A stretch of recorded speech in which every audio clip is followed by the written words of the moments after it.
Alhamdulillahirrabbilalamin. Segala puji bagi Allah Tuhan semesta alam yang telah memberikan kita kehidupan kembali hari ini sehingga kita bisa berkumpul dalam keadaan sehat walafiat. Alhamdulillahirrabbilalamin. Sholawat beserta salam marilah kita sampaikan kepada junjungan Nabi besar Muhammad Sallallahu Alaihi Wasallam, kepada keluarganya dan sahabatnya hingga akhir zaman nanti, dan semoga kita mendapat syafaatnya di yaumil akhir nanti. Amin ya robbal alamin. Terima kasih Bapak Ibu Guru sudah menyempatkan waktu hari ini dalam rangka desiminasi budaya positif.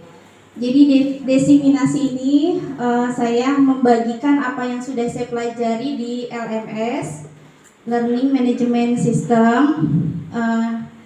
Acara pertama kita buka acara ini dengan membaca lafaz basmalah Bismillahirrahmanirrahim. Acara selanjutnya yaitu sambutan oleh Bapak Kepala Sekolah yang akan diwakili oleh Ibu Wakil Kepala Sekolah, Ibu Lia Mulyati. Kepada Ibu dipersilahkan.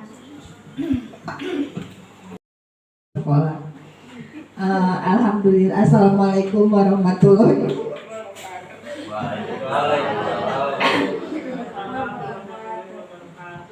Alhamdulillah hari ini kita dapat berkumpul di sini untuk salah satunya untuk mendukung Bu Santi menjadi calon guru penggerak ya dari sekolah kita SD dalam keadaan sehat walafiat. Yang kedua, terima kasih pada Bu Santi yang telah mau bersedia untuk mengikuti guru penggerak sehingga bisa membawa nama baik sekolah kita menjadi punya nilai plus dibanding sekolah-sekolah yang lainnya. Terus mudah-mudahan dengan kegiatan ini kita bisa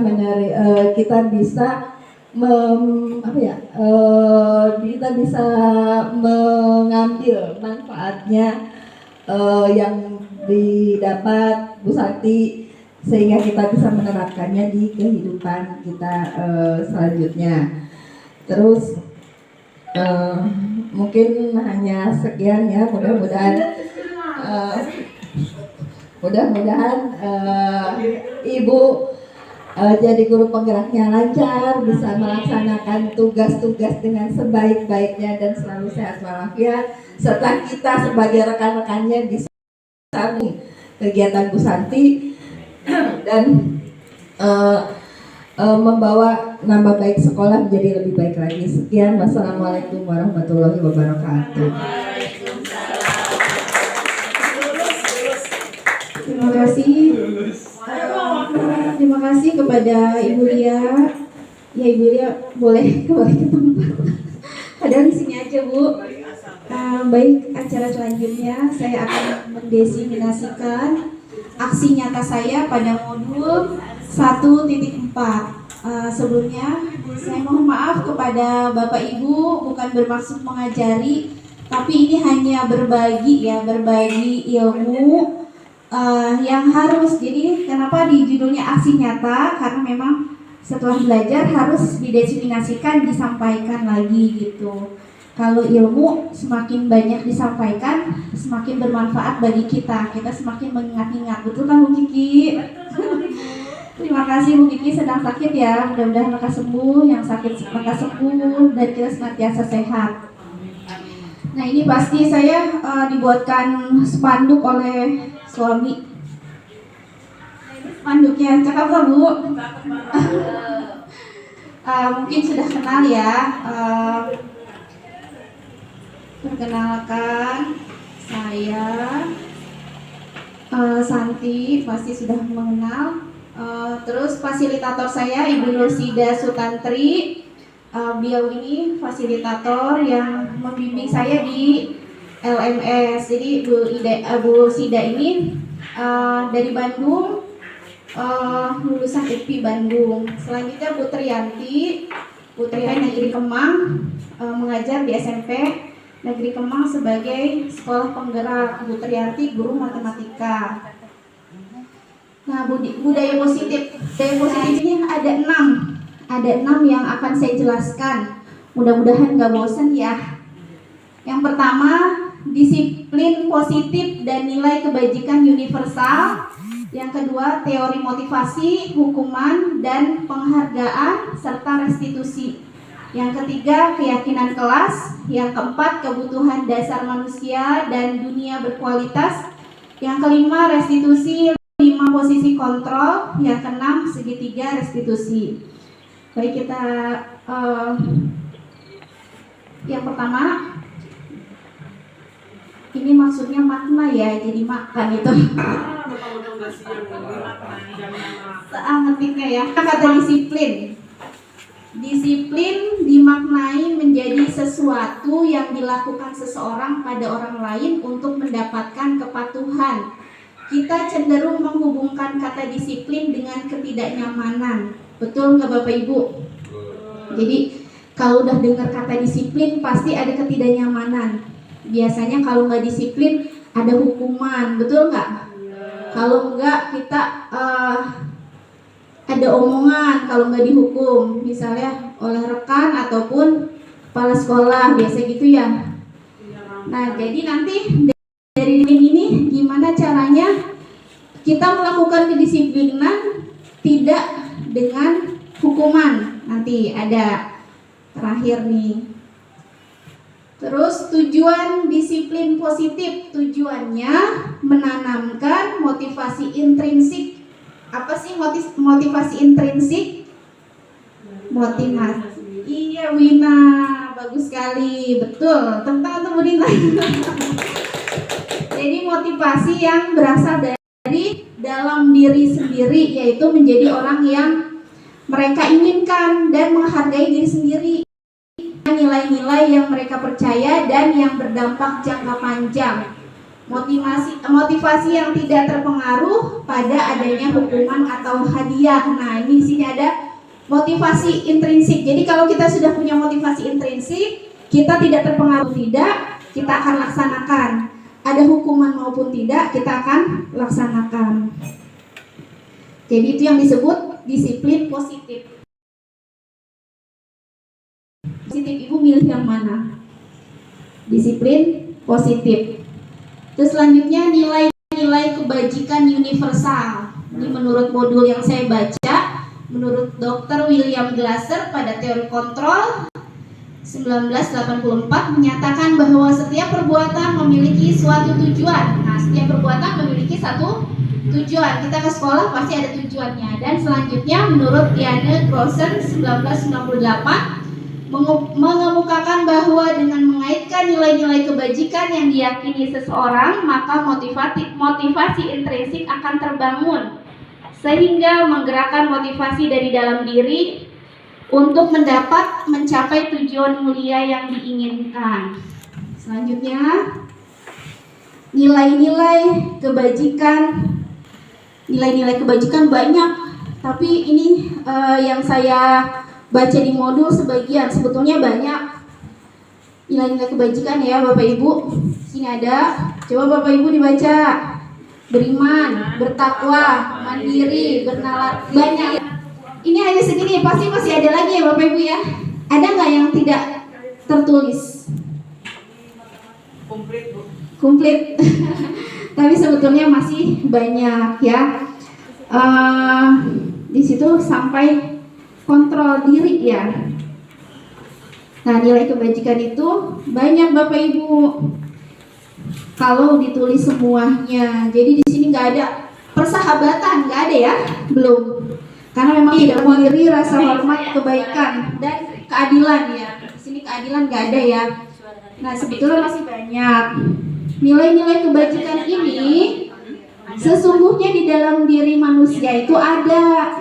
Cuma terkadang nilai kebajikan ini tidak keluar karena saking motivasi intrinsik dalam diri kita belum keluar. Jadi kita masih berlaku sesuatu karena orang lain, seperti itu. Karena penilaian orang lain maksudnya. Di sini ada 3 motivasi perilaku manusia. Jadi kita menurut rangkuman di modul dan yang saya pelajari, manusia itu punya 3 motivasi perilaku manusia. Yang pertama, untuk menghindari ketidaknyamanan atau hukuman. Tuh, biasanya anak-anak berlaku disiplin untuk menghindari ketidaknyamanan atau hukuman.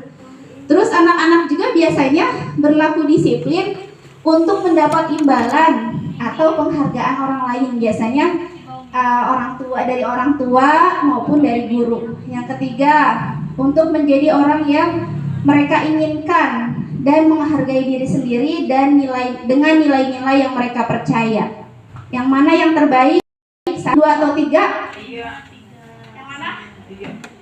Ya, betul, yang ketiga. Berarti kalau milih yang ketiga, motivasi intrinsiknya sudah ada. Kita sudah menghargai diri kita sendiri. Jadi nilai-nilainya sudah keluar. Ya, kita melakukan itu karena memang bermanfaat untuk diri kita. Selanjutnya,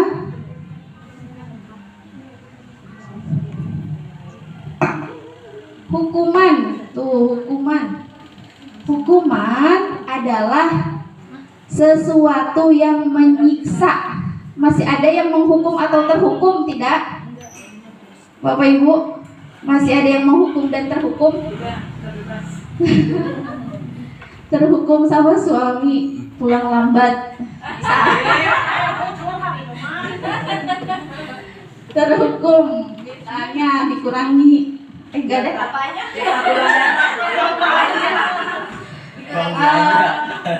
Atau menghukum, biasanya kalau menghukum udah biasa.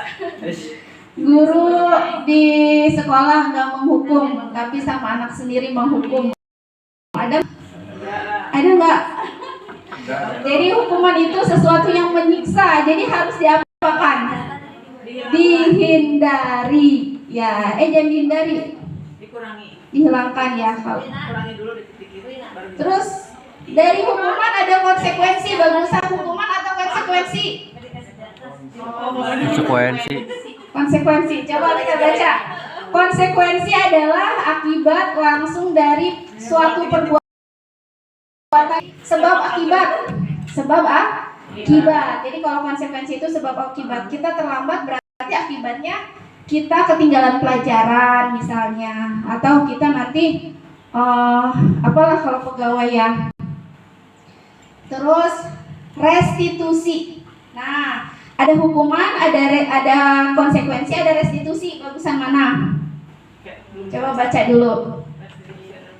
Restitusi adalah proses menciptakan kondisi bagi murid untuk memperbaiki kesalahan mereka sehingga mereka bisa kembali pada kelompok mereka dengan karakter yang lebih kuat. Yang mana? Iya betul, Bu Ina lagi, tepuk tangan Bu Ina.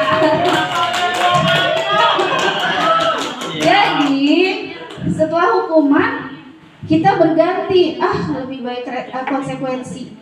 Tapi setelah saya mengetahui adanya restitusi, belajar di guru penggerak, menurut saya restitusi itu yang bagus Bapak Ibu. Nah, kita nonton film mau Bapak Ibu? Kita nonton film ya. Film apa, Bu? Supaya bisa membedakan hukuman dan restitusi. Nonton film dulu ya. Ya. Yang lama. 2,5 jam. Pokoknya ini filmnya bermanfaat sekali.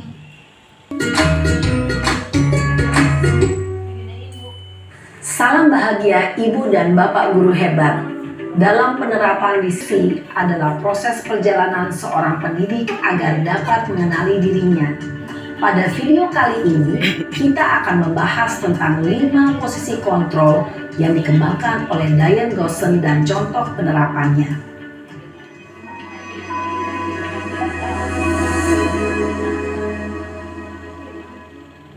5 posisi kontrol itu adalah 1. Posisi penghukum, 2. Posisi pembuat merasa bersalah, 3. Posisi teman, 4. Posisi pemantau atau monitor. memahami kelima posisi tersebut, mari kita saksikan kasus Naren yang terlambat hadir 20 menit di sekolah dan melihat bagaimana kelima posisi kontrol dalam menghadapi masalah tersebut.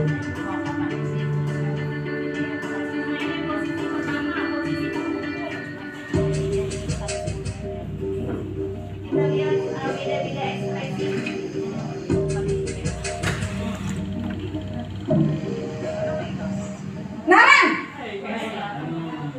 Sini kamu!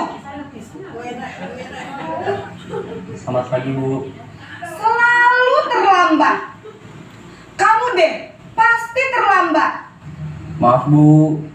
Saya Apa? Apa coba? Alasan? Kapan sih kamu tidak terlambat? Malas sekali ya kamu jadi anak. saya Dasar pemalas. Gak kapok-kapok sih kamu. Sudah berapa kali terlambat? Sana, kamu keliling lapangan basket 2 kali.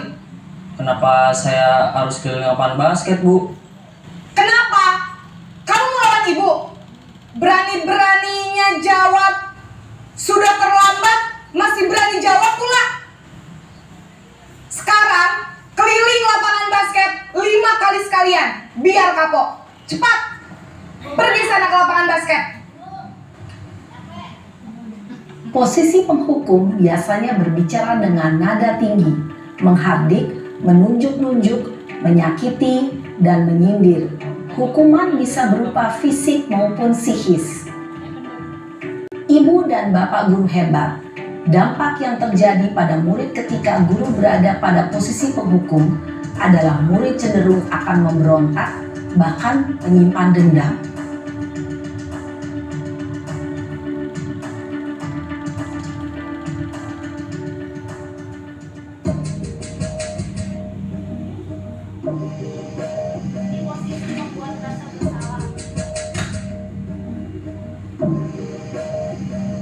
Naren!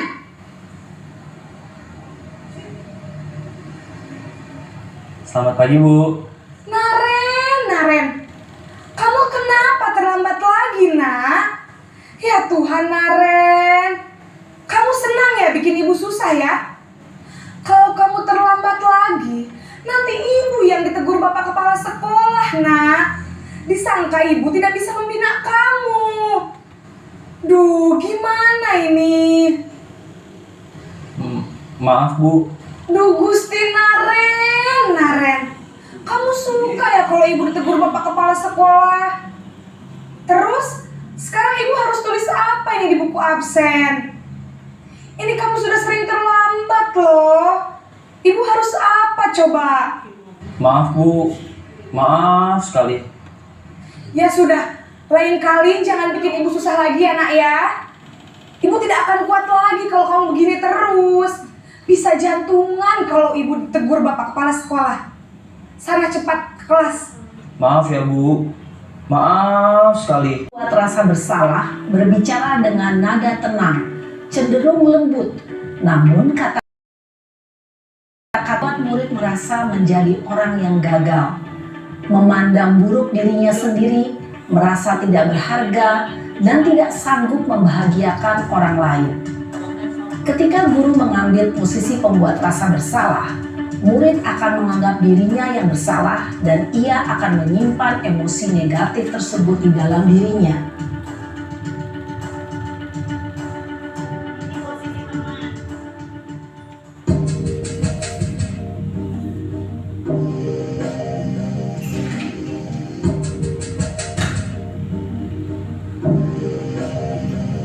Naren!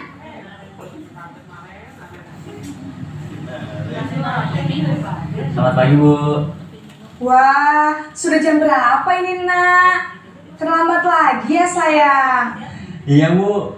Habis ibu saya lupa bangunkan saya, Bu. Kamu malah menyalahkan ibu kamu. Kamu bukannya anak yang larinya paling kencang. Kok terlambat sih? Iya, Bu. Saya memang terlambat bangun tadi. Jadi, biarpun saya lari kencang, tetap gak kekejar, Bu. Ya sudah sana, Nanti lain kali larinya lebih kenceng lagi ya, biar gak terlambat lagi. Bikin seneng ibu, demi ibu. Bisa kan? Bisa lah, Bu. Ya sudah, sana masuk kelas. Ibu beresin urusan absen kamu. Kamu ini ada-ada saja. Dalam posisi teman, guru berbicara dengan nada suara ramah, akrab, cenderung bersenda gurau untuk menjaga suasana tetap santai. Rasa senang, aman, dan akrab dengan guru. Yang tercipta adalah identitas sukses atau berhasil. Namun, perlu diingat, karena ini masih dorongan eksternal, maka ada faktor ketergantungan dari murid kepada orang tertentu. Di sini guru absennya, sehingga di lain waktu murid bisa berperilaku baik, namun hanya kepada orang-orang tertentu saja.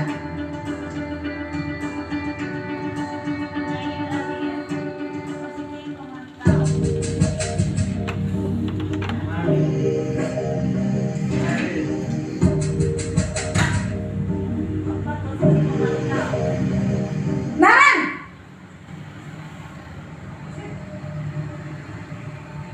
Selamat pagi, Bu.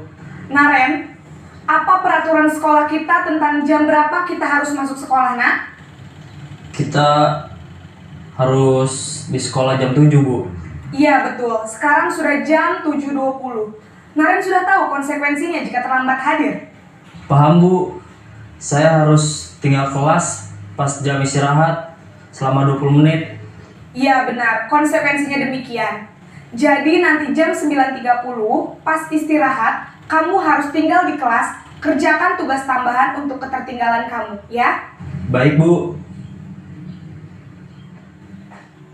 Posisi pemantau mengandalkan penghitungan atau data untuk mengontrol murid. Guru mengarahkan murid berdasarkan peraturan dan konsekuensi. Seorang pemantau menunjukkan bahasa tubuh dan ekspresi wajah yang datar.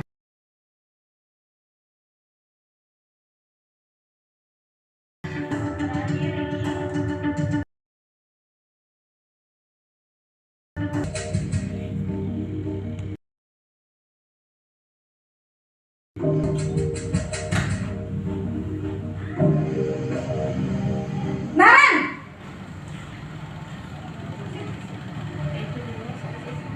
Selamat pagi, Bu. Selamat pagi, Naren. Sekolah masuknya jam 7, sekarang sudah jam 7.20. Jadi sekarang bagaimana ini, Naren? Maaf, Bu. Saya lupa setel alarm saya semalam. Baiklah, menurut kamu, keyakinan sekolah yang mana yang perlu kamu tingkatkan? Menghargai diri sendiri dan orang lain mungkin ya, Bu. Setuju. Jadi, apakah Naren meyakini prinsip saling menghormati tersebut? Iya, Bu. Saya meyakininya. Apakah Naren bersedia memperbaiki masalah keterlambatan ini? Bersedia, Bu. Bagaimana kamu akan perbaiki masalah keterlambatan ini? Saya akan coba untuk tidak lupa menyetel alarm saya, Bu. Baik, kalau Naren lupa menyetel alarm di rumah, ada orang yang kira-kira bisa bantu mengingatkan tidak? Ada, Bu. Selain Kak Emma, ada ibu saya. Baik, jadi yang mengingatkan Naren adalah Kak Emma dan ibu kamu ya? Kira-kira akan mulai setel alarm kapan nih, Naren? Setelah pulang sekolah, akan segera saya lakukan. Baik, jadi Naren akan setel alarm untuk bangun besok pagi dan akan diingatkan oleh kakak dan ibunda Naren ya. Ada lagi yang mungkin perlu dilakukan, Naren? Ada lagi? Tidak ada, Bu. Baik, Naren. Terima kasih untuk kerjasama kamu. Sekarang kamu perlu kembali ke kelas untuk belajar. Baik, Bu. Terima kasih. Posisi manajer adalah posisi kontrol yang disarankan untuk membimbing murid memiliki sikap disiplin yang positif, yaitu murid yang mandiri, bertanggung jawab, dan dapat memecahkan masalah. Tujuan dari posisi ini adalah agar murid dapat berefleksi atas tindakannya. Guru akan dengan tulus memberikan pertanyaan-pertanyaan bermakna, sehingga membuat murid dapat belajar dari kesalahannya dan mencari sebuah solusi untuk menyelesaikannya.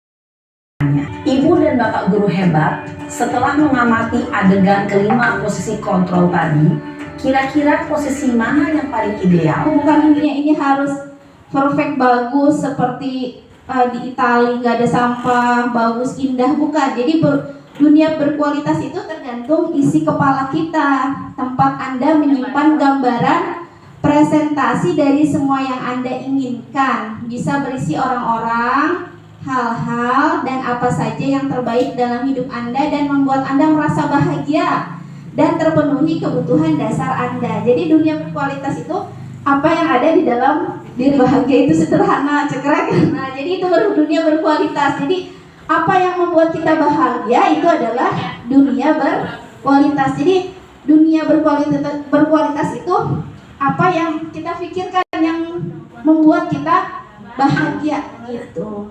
Seperti itu. Terus beda-beda enggak? Pasti beda-beda. Kalau saya misalnya berbahagianya kalau ini tercapai, misalnya Bu Anti kalau ini tercapai gitu, atau jadi dunia berkualitas itu bukannya jadi apa yang kita pikirkan, itulah buat kita berbahagia, itu dunia berkualitas ya. Seperti itu Bapak Ibu. Jadi apa yang ada dalam pikiran kita dan atau tempat yang menyimpan gambaran representasi dari semua yang Anda inginkan. Pasti semuanya ada ya. Yang belum tercapai ada nggak Bapak Ibu? Ada, iya ada. Saya juga ada. Alif masih kecil, belum bisa melihat Alif wisuda. Terus tadi nih yang tadi Bu, 5 posisi kontrol. Pertama, menghukum, membuat rasa bersalah, teman, pemantau, manajer. Jadi disarankan yang baik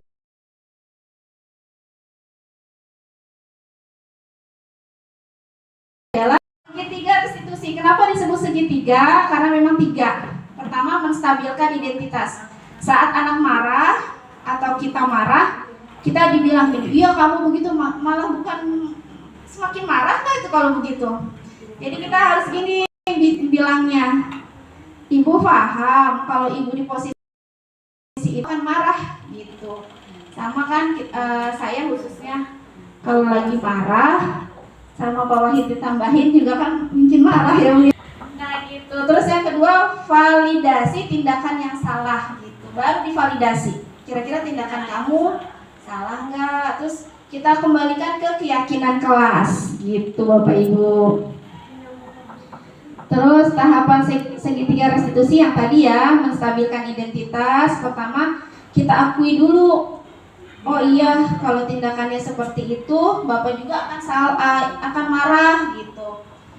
Terus tindakan kamu apa gitu. Terus setelah itu menanyakan keyakinan. Dari tadi ada keyakinan terus. Ada yang tanya nggak apa sih keyakinan? Nah ini langkah-langkah utama dalam menetapkan keyakinan kelas. Nah sekarang bahasanya keyakinan kelas. Jadi udah bukan lagi peraturan kelas. Pertama, langkah-langkah utama dalam menetapkan keyakinan kelas. Yang pertama, berdiskusi memunculkan peraturan yang perlu ditaati. Jadi kita berdiskusi dulu di dalam kelas. Kita ajak anak-anak hari ini kita buat peraturan kelas yuk. Sebetulnya bukan peraturan kelas, tapi kita arahkan dulu menjadi peraturan kelas. Setelah peraturan kelas terpenuhi, barulah mengubah peraturan kelas menjadi kalimat yang lebih positif. Kenapa di situ ada kalimat lebih positif? Dalam kurikulum Merdeka itu jangan ada kalimat jangan, tidak boleh, jangan, tidak boleh, apalagi ini salah saya. Jadi kalimat-kalimat menghukum yang membuat mereka menyiksa gitu. Seperti ini contoh realnya ya. Kenapa sih tidak boleh kalimat menghukum? Menurut kita kan sudah baik ya. Kalau anak berbuat salah, misalnya berkelahi, kita hukum menulis di buku tulis, saya tidak akan mengulangi lagi, saya tidak akan mengulangi lagi sampai 2 lembar misalnya. Menurut kita itu hukumannya sudah benar.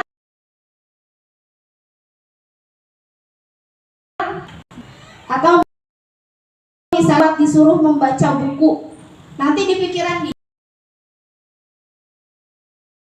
setelah itu kita ubah kalimatnya menjadi kalimat positif. Yang ketiga, menjadi peraturan-peraturan menjadi nilai kebajikan. Terus yang keempat, berdiskusi mengenai gambaran perilaku yang mencerminkan keyakinan kelas. Yang kelima, berdiskusi mengenai peran seluruh warga kelas. Yang keenam, meninjau ulang keyakinan kelas dari waktu ke waktu. Ini terakhir ya Bapak Ibu ya. Ini terakhir. Terus refleksi, terus baru terima kasih. Nah, tapi sebelumnya kita buat keyakinan kelas dulu yuk. Ayo. Ceritanya, bukan ceritanya, anak-anak, kita buat peraturan kelas yuk. Ayo. Cerita kelas 4 ya.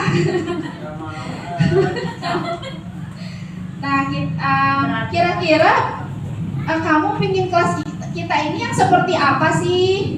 Bersih. Yang dia di kantor tuh.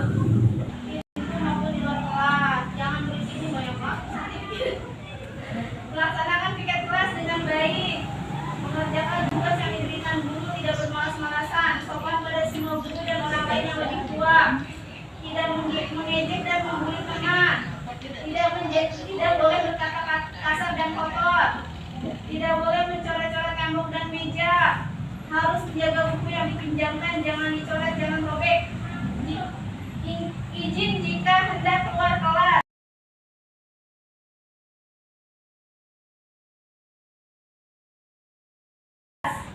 Berseragam sesuai aturan yang sudah ditentukan. Keyakinan kelas itu, misalnya 1, masuk tepat waktu. Keyakinan kelasnya apa Bapak Ibu?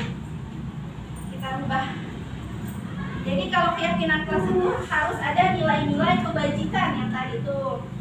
Nilai-nilai kebajikan berarti apa Bapak Ibu? Ayo. Berarti apa? Datang sebelum di pelajaran datang. Ini udah masuk tepat waktu. Berarti disiplin waktu. Dirubah kalimatnya. Iya, jadi disiplin. Jadi kalimatnya nggak boleh kalimat menghukum. Terus jangan mengganggu kelas lain. Apa cerita kalau jangan mengganggu? Menjaga ketertiban. Lihat ke nilai kebajikan yang tadi nih. Nilai kebajikan banyak. Tertib dong, tertib berarti. Nilai kebajikan. Ayo tadi nilai kebajikan. Nah ini. Ya, kita baca.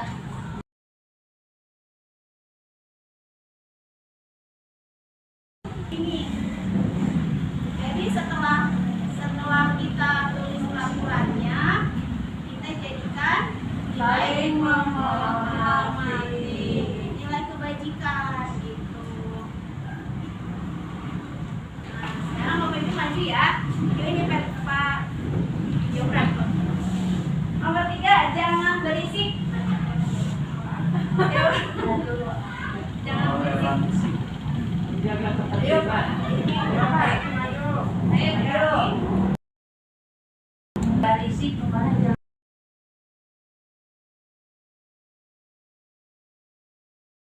Damai,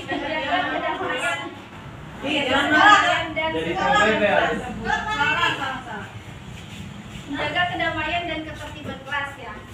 Ini punten, ini kelas 2. Hah? Ini kelas 2 kan? Oh, video kontak. Ini kelas 2 kan? Ikhlas hijrah. Enggak, maksudnya nanya apa? Ayo kalau tinggal botol sih mah. Berarti lama lupa tanya. Emang kelas 2 pernah dia kali ini? Halo,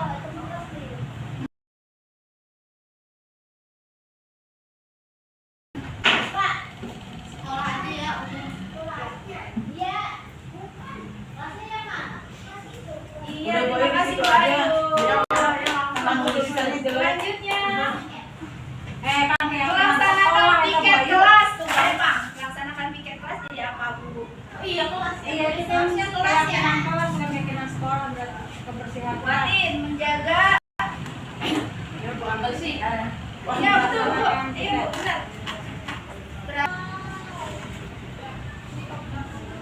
Kebersihan kelas. Wah, mau dicontek mau.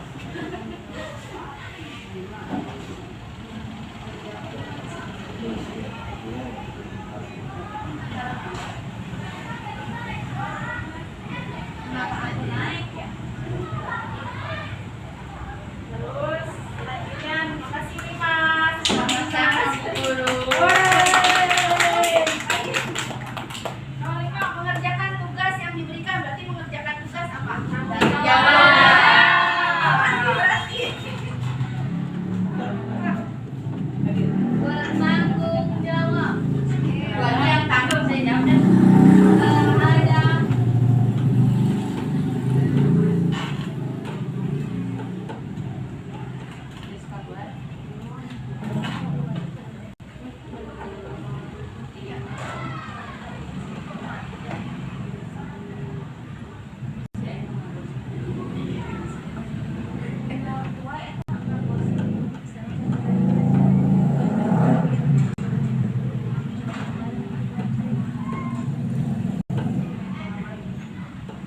iya, terima kasih Bu Andi.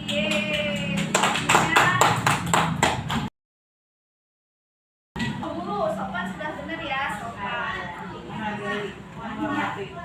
Ya, buatin tambah buatin sopan. Dan tidak boleh mengejek nanti. Boleh mengejek berarti Tidak merendahkan orang lain. menghargai orang lain. Tidak. Itu di situ tidak merendahkan orang lain. Ya, Iya, itu ada tidak ya? ya menghargai boleh. Menghargai.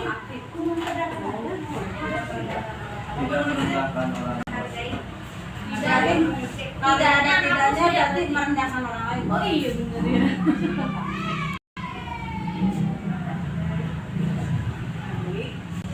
Teman, nggak apa-apa, teman. Ini mau yang selanjutnya tidak berkata kotor. Berarti tidak berkata kotor.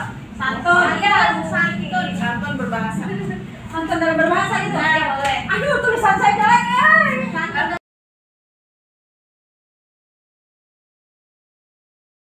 Santun dalam berucap.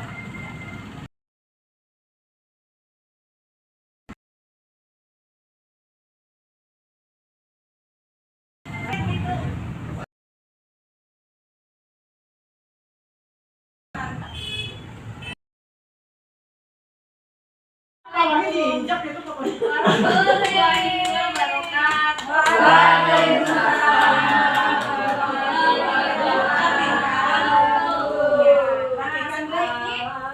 Saya ada umpan baliknya. Bapak Ibu saya harapkan buat keyakinan kelas ya.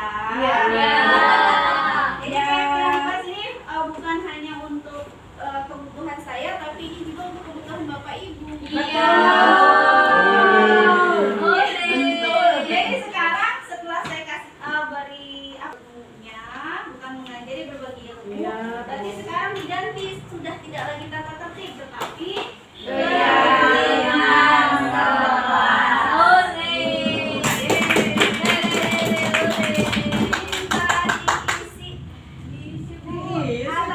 tapi hari Senin.